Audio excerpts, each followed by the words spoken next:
Добар ден, ученици. Еве сме поново во училницата. Одиме со предавање по техничко образование, наставник Томислав Цветковски. Денес се запознаеме со новата лекција правила и прописи за учество на велосипедистот во јавниот сообраќај. Цели на лекцијата се безбедно да се вклучува во патниот сообраќај како велосипедист, да знае да ги применува сообраќајните правила и прописи, набројува услови за учество на велосипедист во јавниот сообраќај. Услови за учество во сообраќај.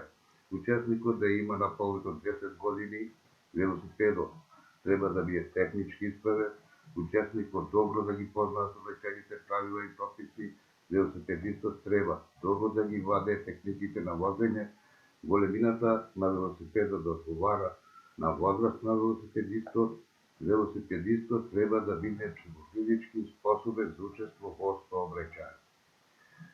Сообраќајните раскрсници може да бидат регулирани и нерегулирани.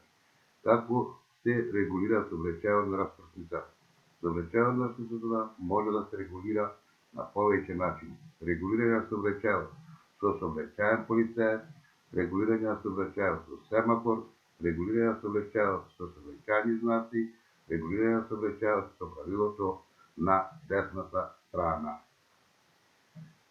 Следи ги сликите и научи ги правилата што ги покажува сообраќајниот полицаец.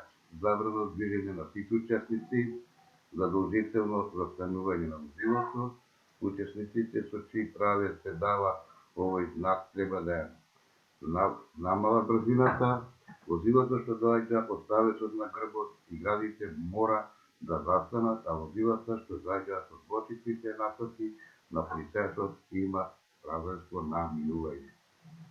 Сообраќајни знаци. Знаци за опасност, знаци за изрични наредби, знаци за обврска, знаци за забрана и знаци за известување.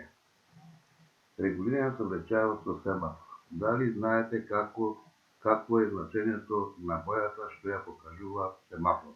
Црвено светло стоп, забрането минување, црвено и жолто светло заедно подготви се за тргнување, зелено светло дозволено минување, жолто светло стоп, забрането минување. Лекцијата во учебникот на страна 98 до 106